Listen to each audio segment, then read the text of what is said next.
गौ माताओं को लगता है कोई टोकड़ी आएगी, वो पावस जाती हैं। की बात करूं क्या थोड़ी, ईश्वर कहीं नहीं है, ये सारी की सारी फालतू की बातें।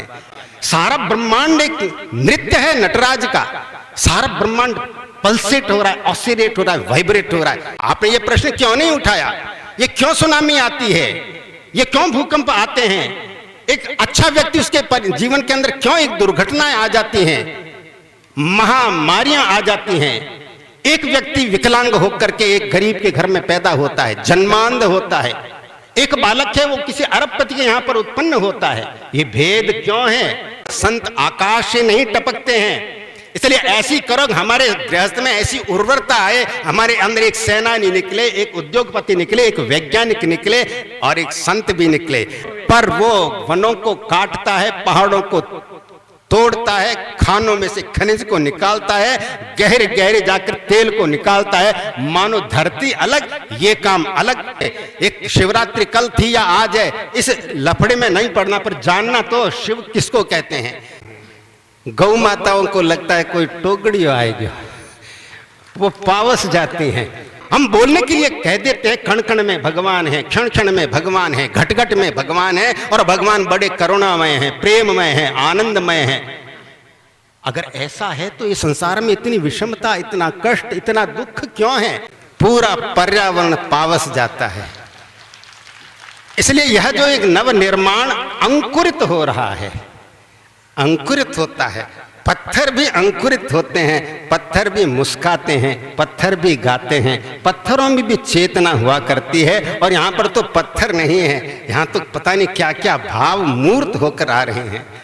किसका संकल्प यहाँ पर मूर्त हो रहा है कह नहीं सकते, संभवतः ईश्वर का संकल्प। क्यों भाई, ईश्वर की बात करूं क्या थोड़ी, ईश्वर कहीं नहीं है, ये सारी की सारी फालतू की बातें। ये पूर्व पक्ष उठाया, प्रश्न क्यों नहीं उठाते हैं हम लोग? क्योंकि आज चहुं ओर ऐसी लपटें आसुरी शक्तियों की प्रकट हो रही हैं, ऐसे अंगारे बरस रहे हैं, शब्द भी दंशित है, व्यक्ति भी कलुषित है, पांचों भूत में विकार आ चुका है, मौन में भी एक सन्नाटा, तमोगुणी सन्नाटा छाया हुआ है, लेखनी भी अवरुद्ध है। इसलिए बहुत सावधान हो जाना। मैंने आपके सामने कहा था कि एक ऐसी परिस्थिति है, उस परिस्थिति में हमको अपनी दृष्टि को ठीक करना। ये जब द्वापर की समाप्ति पर कलयुग प्रारंभ हो रहा था तो वो कौन आया था? वो गोविंद आया था, वो माधव आया था, वो कृष्ण आया था, एक द्वैपायन कृष्ण भी आया था, और एक पृथा का पुत्र वो भी कृष्ण आया था, और एक कृष्णा भी आई थी। और आज कृष्णा की पीड़ा पूरे समाज में, संस्कृति में व्याकुल आकुल होकर के त्राही त्राही कर रही है, बुला रही है, कोई रक्षा तो करो, रक्षा करने वाले हाथ तो उठो। इसलिए वेदव्यास ने इस प्रश्न को उठाया, वैषम्य नैर्घिण्य, भगवान में विषमता है, भगवान में निष्ठुरता है, ये पूर्व पक्ष उठाया। तो मैंने कहा था हमने प्रश्नों को उठाना बंद कर दिया, हमने अपने आप को विभाजित कर दिया, अपने चिंतन को। ईश्वर ने मनुष्य को बना करके अपने आप को छिपा लिया, अंदर भी छिपा लिया, बाहर भी छिपा लिया। सारा ब्रह्मांड एक नृत्य है नटराज का, सारा ब्रह्मांड पल्सेट हो रहा है, ऑसिलेट हो रहा है, वाइब्रेट हो रहा है, इलेक्ट्रॉन्स, प्रोटॉन्स, न्यूट्रॉन्स, सब पार्टिकल्स गैलेक्सी के अंदर, ये सारी पृथ्वी, सारा सोलर सिस्टम घूम रहा है, अपने केंद्र के चारों घूम रहा है। उसको एक मनवंतर कहते हैं। केवल मनुष्य उस विश्व नियम के थोड़ा सा विरुद्ध। इसलिए हमको एक प्रश्न उठाना पड़ेगा। जब वेदव्यास ने इस प्रश्न को ब्रह्म सूत्र में उठाया कि भगवान में विषमता है, आपने ये प्रश्न क्यों नहीं उठाया, ये क्यों सुनामी आती है, ये क्यों भूकंप आते हैं, एक अच्छा व्यक्ति उसके जीवन के अंदर क्यों एक दुर्घटनाएं आ जाती हैं, महामारियां आ जाती हैं, एक व्यक्ति विकलांग होकर के एक गरीब के घर में पैदा होता है, जन्मांध होता है, एक बालक है वो किसी अरबपति के यहां पर उत्पन्न होता है। ये भेद क्यों है? इसका उत्तर चाहिए हमको, भगवान से उत्तर चाहिए, संतों से उत्तर चाहिए, प्रत्येक विचारशील व्यक्ति से उसका उत्तर चाहिए। वेदव्यास ने इसका उत्तर दे दिया है। आज साहित्यकार और मीडिया जो चिंतनशील है, उन्होंने पता नहीं किस दर्शन को अपना लिया। वो चार्वाक दर्शन है या कोई इतर दर्शन मुझे मालूम नहीं, वो खंडित दर्शन है। और हमारे जो आस्तिक लोग हैं उनका दर्शन भी सम्यक दर्शन नहीं है। ये प्रकृति अलग, ईश्वर अलग, ये हमारा दर्शन नहीं। हम बोलने के लिए कह देते हैं कण कण में भगवान है, क्षण क्षण में भगवान है, घट घट में भगवान है, और भगवान बड़े करुणामय हैं, प्रेममय हैं, आनंदमय हैं। अगर ऐसा है तो इस संसार में इतनी विषमता, इतना कष्ट, इतना दुख क्यों है? वेद व्यासी ने तुरंत उत्तर दिया, भगवान सर्वत्र है, सर्वरूप है, सर्वात्मा है, जगत है और सारा ये आत्मा है। सब कुछ बहुत बाद में कहना। कर्म सापेक्षत्वात्, सापेक्षत्वात् दर्शयति च। भगवान कर्म सापेक्ष होकर महाप्रलय के पश्चात में सृष्टि करते हैं। इसलिए कर्म के सिद्धांत को समझना होगा, पुनर्जन्म के सिद्धांत को जीना होगा, अप्लाई करना होगा, ईश्वर के प्रति अपनी दृष्टि ठीक करनी होगी। क्या कि वो ईश्वर केवल मंदिर में एक मूर्ति के अंदर सीमित है? ऐसा कोई भी जो आस्तिक व्यक्ति, सत्संग करने वाला व्यक्ति ऐसा कभी नहीं कहेगा। हाँ, कोई अत्यंत तमोगुणी है जिसका चिंतन ठीक नहीं है, वो ऐसा कह सकता है। इसलिए इसको समझना, ईश्वर के प्रति सबसे पहले दृष्टि ठीक होनी चाहिए। एक शिवरात्रि कल थी या आज है, इस लफड़े में नहीं पड़ना, पर जानना तो शिव किसको कहते हैं।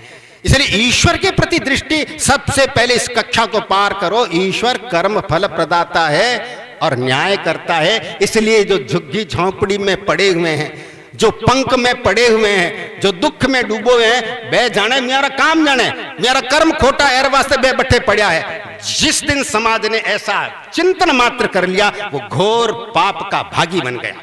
हमारी उनके प्रति एक ऋण बोध है, उनके प्रति एक दायित्व है। आपने ऐसा सोच कैसे लिया? समाज के विकारों को ईश्वर के ऊपर मत ढालना। इसलिए इस बात को अच्छी तरह से समझना, ये मनुष्य की योनि कैसी अद्भुत है। ईश्वर कर्म फल प्रदाता है, न्याय करता है, पर ईश्वर ने हमको शास्त्र दे दिया, परंपरा दे दी। अब यूनिवर्सिटी समझने जाने वाले और बड़े बड़े सूडो इंटेलेक्चुअल्स, साहित्यकार जो कहते हैं बंदर की पूंछ घिस गई और आदमी बन गया, ये तो डार्विन ने स्वयं ने अपने सिद्धांत को उठा करके फेंक दिया था। इसलिए आजकल तो वैज्ञानिक यूनिफाइड फोर्स फील्ड को लेकर कहते हैं there must be a force like karma. कर्म की बात वो करने लगे हैं। इसलिए हम बंदर की संतान नहीं हैं, हम तो ऋषि पुत्र हैं। इसलिए महर्षय सत्व पूर्वे चत्वारो मनवस्तथा मद्भावा मानसा जाता येषाम लोक इमा प्रजा। हम ऋषियों के मानसिक सृष्टि के अंतर्गत ऋषि आए और मैथुनी सृष्टि बाद में आई, हम उनकी संतान हैं। इसलिए हमको दृष्टि को ठीक करना पड़ेगा ईश्वर के प्रति। सारा ब्रह्मांड प्रकृति के द्वारा, ईश्वर की जो शक्ति है उसके द्वारा नियंत्रित है। केवल मनुष्य में एक स्वातंत्र प्रकट हुआ, पर हमारी दृष्टि ईश्वर के प्रति ठीक नहीं, हमारी दृष्टि जगत के प्रति ठीक नहीं, हमारी दृष्टि स्वयं अपने आप के प्रति ठीक नहीं है। और जहां दृष्टिकोण ठीक नहीं है, जहां दृष्टि ठीक नहीं है, वहां पर सारी योजनाएं कुम्हला जाएंगी, सीमित हो जाएंगी, धीरे धीरे मुरझा करके नष्ट हो जाएंगी। इसलिए दृष्टि को ठीक कौन करेगा? कि दृष्टि को ठीक करेंगे गुरु। अज्ञान तिमिरांधस्य ज्ञानांजन शलाकया चक्षुरुन्मीलितं येन तस्मै श्री गुरुवे नमः। शास्त्र चाहिए, शास्त्र को जीने वाले लोग चाहिए, अनुभूति संपन्न लोग चाहिए। गृहस्थ में भी, गृहस्थ त्याग करने वाले लोगों में भी। सृष्टि के प्रारंभ से दो धाराएं प्रारंभ की उस नारायण ने, एक प्रवृत्ति धर्म और एक निवृत्ति धर्म। जिस दिन निवृत्ति धर्म की महिमा का अतिशय मंडन, महिमा मंडन होने लगा और उसमें भी बहिर्त्याग का अतिशय महिमा मंडन होने लगा, धीरे धीरे गृहस्थ कमजोर पड़ गया। जो चारों आश्रम में केंद्र स्थानीय है वो कमजोर हो गया। संत आकाश से नहीं टपकते हैं। इसलिए ऐसी करो हमारे गृहस्थ में ऐसी उर्वरता आए, हमारे अंदर एक सेनानी निकले, एक उद्योगपति निकले, एक वैज्ञानिक निकले और एक संत भी निकले। मैं फतेहपुर की चेतना को, यहाँ की उर्वरता को, जहाँ से शेखावाटी के क्षेत्र न जाने कितने वीर निकले जिन्होंने इस देश की रक्षा के लिए अपने प्राणों की आहुति दे दी, यहाँ पर संत भी निकले, पर उन संतों की बाढ़ आ जानी चाहिए। ये ज्वालाएं जितना अधिक प्रकट होंगी, बाहर भी और अंतर भी। बहाना मत समझ लेना, कलेक्टर को संत बनना पड़ेगा, माताओं को संत बनना पड़ेगा, संतत्व। इसलिए गीता में कहा नद्येष्ट कुशलम कर्म कुशले नानु सज्जते त्यागी सत्व समाविष्टो मेधावी छिन्न संशया। इसलिए जगत के प्रति दृष्टि हमारी ठीक, ईश्वर के प्रति दृष्टि ठीक होनी चाहिए, अपने आप के प्रति दृष्टि ठीक होनी चाहिए। सारा जगत झूठा है। क्या झूठा है जगत? कोई समझता है? मिथ्या का अर्थ भी मालूम है? शंकराचार्य जी पर आरोप लगा दिया। अरे जगत निरंतर परिवर्तनशील है और बिना अधिष्ठान के परिवर्तन संभव नहीं है। जगत का अधिष्ठान एक सत्य है, एक चित्त है, एक आनंद है। परिवर्तनशील जरूर है पर परिवर्तन में एक रिदम है। एवं प्रवर्तितम चक्रम नानुवर्त यति अघायु इंद्रियारामो मोघम पार्थ से जीवती। सारे ब्रह्मांड में एक पैटर्न है। हर कितने infinite number of ecosystems, all are interconnected, interdependent, interrelated. अरे इसी को तो सुदर्शन चक्र कहते हैं। ये सुदर्शन चक्र चल रहा है, इसमें एक भावना है, चिंतन है, इसमें एक हार्मनी है, इसमें एक लय है। इसके अनुसार अपने मनुष्य जीवन को चलाना है। हमारी संस्कृति की जो आधारभूत इकाई हमारा परिवार है, उस परिवार के बिखर जाने पर, उसके खंडित हो जाने पर, कलुषित हो जाने पर समाज भी बिखरता चला जाएगा, संस्कृति भी मुरझाती चली जाएगी। इसलिए बंधुओं, आज अत्यंत आवश्यक है इन सारे संतों की वाणी को एक समवेत करके आप समझना। अभी आपने दत्त शनान जी की बात संकोच करते करते बोले, इन्होंने एक प्रवचन के अंदर बोला मेरी बोटी बोटी को काट दो, मेरे आग में डाल दो, पर जो मैंने गाय के विषय में, संस्कृति के विषय में कहा है, इसमें जरा भी गलत नहीं है। इन्होंने साफ कहा था। इतने, मैं तो कहता हूं इनके अंडर में कई पीएचडी अब तक तैयार हो जानी चाहिए गाय की महिमा को लेकर। मैं इनसे निवेदन करूंगा, पीएचडी आने दो, पीएचडी को। इसलिए मैं गाय के विषय में अधिक नहीं बोलूंगा। मैं कहता हूं जगत के विषय में अपनी दृष्टि को ठीक करो। राम जी से हनुमान जी ने पूछा, अरे हनुमान तू मेरे बारे में क्या सोचता है? हनुमान तो ज्ञानी नाम अग्रगण्यम। आज हनुमान आकुल व्याकुल है क्योंकि संजीवनी बूटियां कहीं दिखाई नहीं देती, क्योंकि पहाड़ कटते चले जा रहे हैं। और रोज लक्ष्मण, हमारे जो धर्म है, हमारी रीढ़ की हड्डी, हमारी संस्कृति है, वो अभी तक बेहोश पड़े हुए हैं। पर हनुमान जी तो ज्ञानियों में अग्रगण्य। उन्होंने कहा देह दृष्टया तु दासो हम, जीव दृष्टया त्वदंशकः, आत्म दृष्टया त्वमेवाहम् इति में निश्चिता मतिः। देह की दृष्टि से मैं आपका दास हूं हे राम, जीव की दृष्टि से मैं आपका प्रतिबिंब हूं, अंश हूं, और आत्मा की दृष्टि से आप में और मुझ में कोई अंतर नहीं है। इसलिए ईश्वर के प्रति दृष्टि और जगत के प्रति हमारी दृष्टि क्या होनी चाहिए? आदर और कृतज्ञता की दृष्टि होनी चाहिए। इसलिए जगत के प्रति हम इस विवेक को रखते हुए, अभी आपने गाय की बात सुनी तो भैंस की बात, गाय और भैंस एक नहीं है। गौ माता गोमती और टोगड़ियो गणेश, और भैंसरान भूतनी और पाडियो पली। भैंस का आलोचक नहीं हूं मैं अंतर को बता रहा हूं। विवेक दृष्टि रहनी चाहिए। यज्ञ होता है, कीकर की लकड़ी नहीं डाल सकते, संविधाओं को डालना पड़ेगा। इसलिए जगत के प्रति आदर और कृतज्ञता का भाव, संक्षेप में इतना ही कहा। हमारा चित्त, समूह चित्त रुग्ण हो गया है। हमने उपासना के नाम पर अपने आप को सीमित कर दिया है। केवल शब्दों में, श्लोकों में, क्रियाकांड में अपने आप को बांध कर रख दिया है। एक व्यक्ति बोलता तो है प्रतिदिन, समुद्र वसने देवी पर्वत स्तन मंडिते विष्णु पत्नी नमस्तुभ्यम पादस्पर्शम क्षमस्वे, पर वो वनों को काटता है, पहाड़ों को तोड़ता है, खानों में से खनिज को निकालता है, गहरे गहरे जाकर तेल को निकालता है, मानो धरती अलग, ये काम अलग। इसलिए बंधुओं, जगत के प्रति जब तक ऋणबोध नहीं होगा, देव ऋण, ऋषि ऋण, पितृ ऋण, मनुष्य ऋण, भूत ऋण, इन ऋणों का जितना जितना हमारे अंदर बोध स्पष्ट होगा, गहरा होगा, व्यापक होगा। और किसने कहा कि आप अपनी कामनाओं की पूर्ति मत करना? कामना है तो जरूर पूर्ति करना। वैदिक सनातन धर्म कामनाओं को दबाना नहीं सिखाता। कामनाओं को किस प्रकार से विश्व चक्र का अनुवर्तन करते हुए कामना की पूर्ति करना। इष्टान भोगान ही वो देवा दास्यन्ते यज्ञ भाविता। मैं कई बार कहता हूं, हमें आविष्कार करना बंद क्यों कर दिया? ये द्वंद्वात्मक जगत है, इसमें आसुरी शक्तियां हैं। वो जब हमला करती तो हमारे को गायत्री मंत्र है, हमारे पास में शास्त्र है, उनको निरस्त करने के लिए हमने आविष्कार क्यों नहीं किया? और फिर हमारे पास में ये प्रज्ञा है, गायत्री है, तो हमने इस आकाश में जाकर के उड़ाने भरना प्रारंभ क्यों नहीं किया? हमको प्रज्ञा दी भगवान ने, भगवान बड़े खुश होते हैं। पर यदि हम गलत दृष्टि से, गलत भावना से ऐसे आविष्कार करते हैं तो ईश्वर दंड देने के लिए भी तैयार है। तो यदि हम आविष्कार नहीं करते हैं, उस सीमा तक हम अधार्मिक हो जाते हैं। धर्म की परिभाषाओं को भी हमको ठीक करना पड़ेगा। तो बंधुओं, मैं अपनी बात को समेटता हूं, ज्यादा लंबा नहीं करूंगा। अपने दृष्टिकोण को जगत के प्रति विवेकपूर्ण और युक्ति के अनुसार और विज्ञान के अनुसार और सबसे ऊपर वेद के अनुसार, अपौरुषेय वेद के अनुसार निर्मित करके और अपने प्रति दृष्टि करना। हम में से कितने लोग प्रतिदिन रोमांचित होते हैं कि अरे मुझे मनुष्य की दुर्लभ जन्म ये योनि प्राप्त हुई है। हम नहीं होते रोमांचित, क्योंकि हमने भी अपने जीवन को बांध करके रख दिया है। तो मैंने अभी आपके सामने कहा था, कलेक्टिव कॉन्शियसनेस में, समूह चित्त में एक विकार आ गया है। भगवान को सीमित कर दिया, संतों को सीमित कर दिया, ग्रंथों को सीमित कर दिया।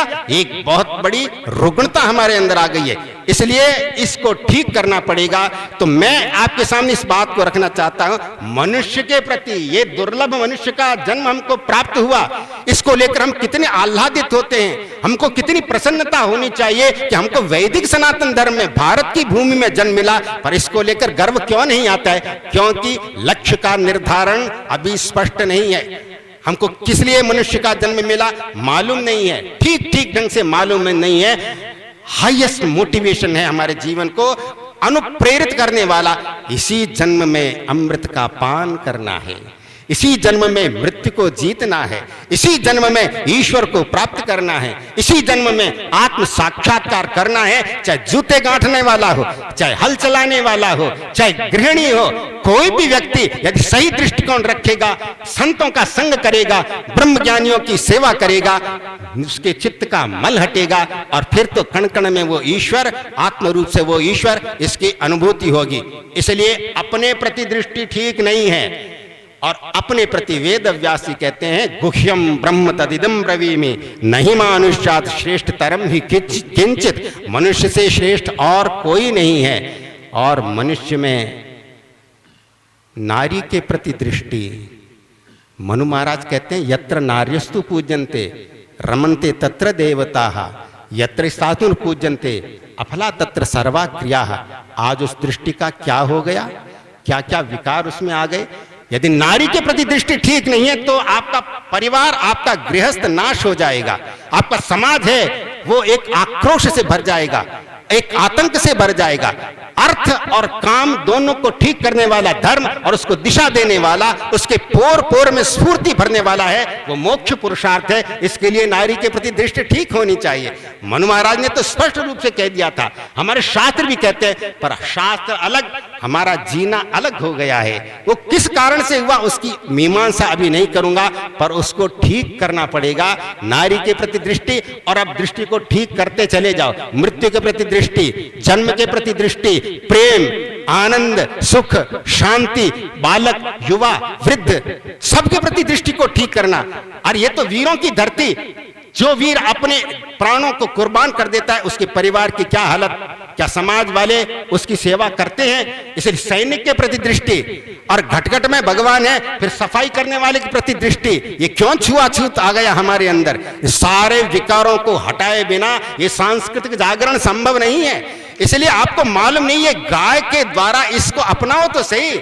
इसको अपनाते ही आपका वन बचेगा, धरती बचेगी, वाणी बचेगी, संत बचेंगे, यज्ञ बचेगा, वेद बचेगा, तो सारा एक जीवन एक परिवर्तित होना प्रारंभ हो जाएगा।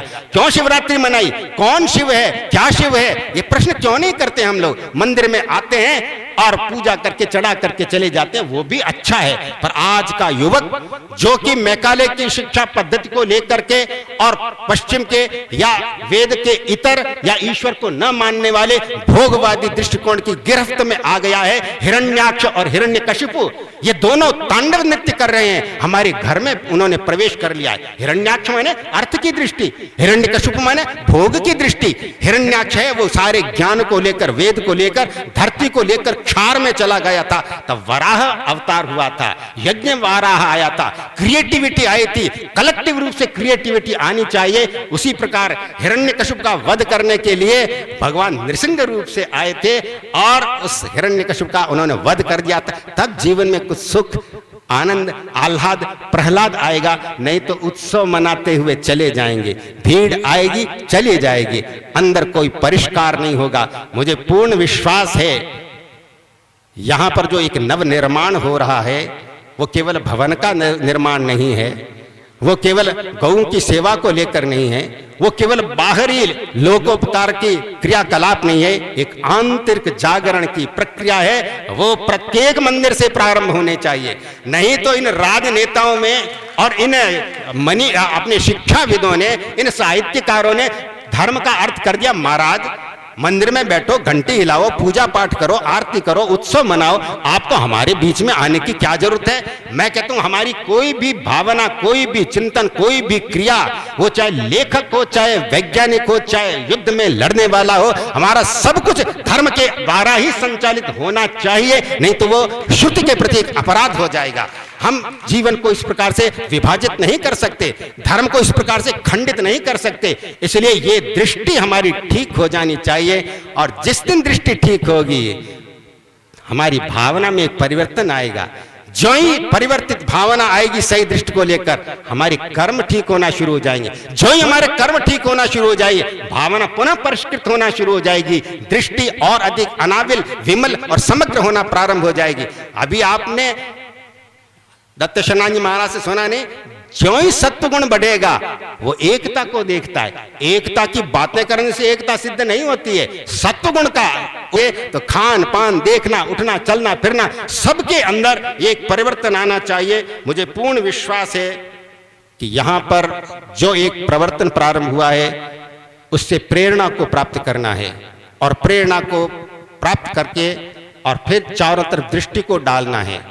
जब तक हम यह चिंतन नहीं करेंगे हमारी संस्कृति का मूल क्या है, हमारी संस्कृति का गंतव्य क्या है, हमारी संस्कृति की संरचना क्या है, और हमारी संस्कृति पर आक्रमण कौन कौन से, कहां से, किस किस के द्वारा, किन किन आयुधों के द्वारा हो रहे हैं, और वर्तमान क्या है, एक प्रजातंत्र है, साइंस और टेक्नोलॉजी का एक युग है। मुझे बड़ी प्रसन्नता हुई जब वेबसाइट की आपने बात कही, ये www क्या बताया, www, सुनो सही, W माने वर्क, दूसरा W माने वर्शिप, तीसरा W माने विजडम। वर्क, वर्शिप, विजडम, यही तो भगवान के तीन नेत्र हैं। वोल्यूशन, इमोशन, कॉग्निशन, ये तीनों इंटीग्रेटेड होने चाहिए, आपस के अंदर जुड़े होने चाहिए, एक लय में होनी चाहिए, एक रेजोनेंस में होनी चाहिए। और सृष्टि के मूल में जो सत्य है, चित्त है, आनंद है, जो शिव है, वो पर ब्रह्म जो कृष्ण है, उसके साथ में जुड़े हुए होने चाहिए। और फिर वो एक बुद्ध होना चाहिए, बौद्ध होना चाहिए, बुद्धि होनी चाहिए, प्रज्ञा होनी चाहिए, संत होने चाहिए। ऐसे ये यहां से प्रारंभ होगा तो ये सारे विश्व में ये प्रेरणाएं जाएं। सारा विश्व बहुत तेजी से बदल रहा है और हम यहां पर बैठे हुए सोच रहे हैं कि भारत यहीं तक है। अरे भारत दूसरी जगह जन्म ले रहा है। वो सारे उदाहरण मैं आपके सामने नहीं रखूंगा, पर एक उदाहरण जरूर रखूंगा। Deep ecology, the new vision of reality is an ecological vision in a sense which goes far beyond the immediate concern with environmental protection. To emphasize this deeper meaning of ecology, philosophers and scientists have begun to make distinction between deep ecology and shallow environmentalism. Whereas shallow environmentalism is concerned with more efficient control and management of the natural environment for the benefit of men, the deep ecology movement recognizes that ecological balance will require profound changes in our perception of the role of human beings in the planetary ecosystem. In short, it will require a new philosophical and religious basis. Deep ecology is rooted in a perception of reality that goes beyond the scientific framework to an intuitive awareness of the oneness of life in independence of its multiple manifestation and cycle of changes and transformation. ये क्या गीता है या वेद है? पर ये वैज्ञानिक ने लिखा है। माताएं मुझे क्षमा करेंगे, गिने चुने युवा हों, मैं उनको लक्ष्य करके कभी कभी प्रवचनों में ऐसे अंग्रेजी के उद्धरण, वैज्ञानिकों के उद्धरण उनको दे दिया करता हूं। मुझे माताएं क्षमा करेंगे, उनके अंदर तो श्रद्धा है, उनका तो सब कुछ विश्व नियम के अनुसार, परंतु हमको सावचेत हो जाना चाहिए। हमको समग्र पूरे विश्व को, गौ का अर्थ होता है our cow is a mini biosphere, हमारी गाय एक लघु जैव मंडल है। विज्ञान की बायोनिक्स की शाखा इसका प्रतिपादन करने लगी है। इस बात को स्मरण कर लेना, भारत का जन्म कहीं विदेश में नहीं हो जाए। वो आयुर्वेद को, योग को, संस्कृत भाषा को, पता नहीं कितने विश्वविद्यालयों ने संस्कृत कंपलसरी कर दी, गीता को पढ़ाना कंपलसरी कर दिया है, और हम में से कितने लोग उस भाषा को जानने के लिए प्रयत्नशील हैं, शास्त्र की रक्षा करने के लिए प्रयत्नशील हैं। इसलिए रुकना मत, समवेत रूप से, समग्र रूप से, और माताओं को भी डरना नहीं चाहिए। अगर वो धर्म के तत्व को गुरु के प्रसाद से समझ देती हैं, निष्काम भाव से वो अगर कुछ अर्पण करती हैं, तो उस माता के द्वारा सारे कॉस्मोस के ऊपर एक प्रभाव पड़ता है। एक छोटी सी गिलहरी है, वो भी राम का सेतु बनाने में मदद करती है। इसलिए कोई छोटा नहीं, कोई बड़ा नहीं, आपके अंदर एक निष्कामना आनी चाहिए, स्वार्थ रहित है। और आपके मूर्तिमंत रूप दिनेश गिरी जी कह रहे मैं तो कुछ नहीं, मुझे मालूम नहीं। कोई व्यक्ति स्वार्थ को छोड़कर, स्थूल स्वार्थ, सूक्ष्म स्वार्थ, इसको छोड़ करके, और I am the doer, I am the enjoyer, मैं करता हूं, भोगता हूं, इसको छोड़कर करता है, देन एंड देयर तत्क्षण ब्रह्म का स्पर्श होता है। ये हमारा सनातन धर्म है, जो अद्वैत की बात करता है। व्यवहारिक सत्ता के स्तर पर वो कहता है ईश्वर मालिक है, उसके नियम का पालन करो, प्यार करेगा, हवा बन करके, रोशनी बन करके। आप लोग में से बहुतों लोगों ने, आपने सूर्य के रश्मियों का प्रातः काल में चुंबन का अनुभव किया कि वो भाल पर आकर के चुंबन करती है। आपने चांदनी का अनुभव किया होगा, वर्षा का अनुभव किया होगा, हवा के झोंके का अनुभव किया होगा। आपने सुना नहीं, मैंने ऋग्वेद के प्रथम मंत्र को ज्यों ही बोला और हमारी गौ माता ने हंकारा भरा, हाँ मैं तब से हूं, मैंने बोला इसमें ओंकार की ध्वनि है। इसलिए वो ईश्वर तो लालायित है हमको अपनाने के लिए, प्यार करने के लिए, प्रेरणा देने के लिए, पर हम बोले हैं, नाक में डूजा है, आंख ठीक नहीं है, तो उसका नृत्य, उसका गाना, उसका महकना, उसका बोलना, उसका प्यार करना अनुभव में नहीं आता है। इसलिए ये स्पष्ट रूप से समझ लेना, संतों के ऊपर मत ढोलना इस बात को। महाराज थे डोरी खींचो, कहीं महाराज फालतू है कि थारी डोरी खींचे, सारे इतने बाहर निकल। तुम संत बनो ना, अपने अंदर से दिव्यत को लाओ ना। घर में, आंगन में, परिवार में, समाज में पहला देवता कौन है? पहला गुरु कौन है? कि माता। पहला देवता कौन? के माता। परिवार में मंदिर कौन सा? पहला कि हमारा परिवार। इसलिए परिवार के अंदर दृष्टि ठीक करो, इस चक्कर में मत आ जाना हम दो हमारे दो, लूप होश लाओ तो लूप ही लूप हो जाएंगे और आपका एबॉर्शन घुस जाएंगे। पता नहीं हिंदुओं के अंदर खून ठंडा क्यों पड़ गया है। हम कहते हैं गोहत्या बंद हो, तो बंद होती क्यों नहीं है? अरे जाकर के वहां हमको मर जाना चाहिए और या फिर इस प्रजातंत्र को पूरा रोक देना चाहिए। गोहत्या नहीं होगी, यहाँ पर प्राणी हत्या नहीं होगी। मखौल समझ रखा है कन्या भ्रूण हत्या बंद हो, अरे भ्रूण हत्या ही बंद होनी चाहिए। इसलिए सही दृष्टि पाप की, पुण्य की, जीवन के लक्ष्य की, जीवन की लय, जीवन की कला, जीवन का विज्ञान, ये वितरित चारों तरफों मुझे पूर्ण विश्वास है सम्मिलित रूप से करना पड़ेगा, क्योंकि संघे शक्ति खलौ युग है। ये साइंस एंड टेक्नोलॉजी का युग है, उसको भी लाओ। अर्थ भी एक शक्ति है, उसको भी लाओ। पवित्रता पूरा सारी शक्तियों को लाएं, तब जाकर के, नहीं तो सभी सहायक सबल के, निर्बल को उन सहाय। अनल बढ़ावत पवन बढ़ावत आग को और दीपक दे बुझाए। आप सभी लोग दीपक हैं, संतोष नहीं करना, लौ बनना, यज्ञ की ज्वाला बनना। ज्वाला ज्वाला से मिले, लपट लपट से लिपटती हुई और लहकती हुई और अंगारों को उछालती हुई एक आग का दरिया फैला दो, तब जाकर ये तमस की शक्तियां जो हमारी माँ को, हमारी राखी को, हमारे तीर्थों को, हमारे सारे जो त्योहार हैं, हमारे शास्त्र, उनको नष्ट करने के लिए ज्वालाएं बढ़ रही हैं। इनका मुकाबला ये ज्योतिर्मय प्रवाह प्रारंभ होगा, चारों तरफ से ये समुद्र उमड़ेगा, तब जाकर ये निश्चित रूप से संपन्न होगा। मैं अपनी बहुत बहुत मंगल कामनाएं परम प्रेमास्पद आदरणीय दिनेश गिरि महाराज के प्रति व्यक्त करता हूं कि एक युवा संत इस प्रकार से सबको इकट्ठा कर, सबका आशीर्वाद लेकर, सबका प्रेमास्पद होकर एक सांस्कृतिक जागरण का एक पर्व प्रारंभ कर रहा है, एक यज्ञ प्रारंभ कर रहा है। मेरी बहुत बहुत मंगल कामनाएं उनके प्रति। मैं सभी संतों के चरणों में वंदन करता हूं और आप सभी जो साधक हैं, आप जो गृहस्थ सदगृहस्थ हैं उनके प्रति भी बहुत बहुत वंदन करता हूं। हम सबको मिलकर इस सांस्कृतिक जागरण को जो ईश्वर के द्वारा अब हो रहा है, जिसके लिए राधा कृष्ण ने कहा as if one theme is working out itself, Radha Krishna ने कहा था as if one theme is working out itself, पर ये सारे विश्व को लेकर चिंतन करना। हम भी, वो तो अपनी उंगली उठाएगा, हम भी अपना गेड़िया लगा दें, अपने अंदर से प्रवाहित होने दें उस सांस्कृतिक जागरण को, इस युग को अपने अंदर से प्रकट होने दें। मेरी बहुत बहुत मंगल कामनाएं इस अनुष्ठान के प्रति। ओम।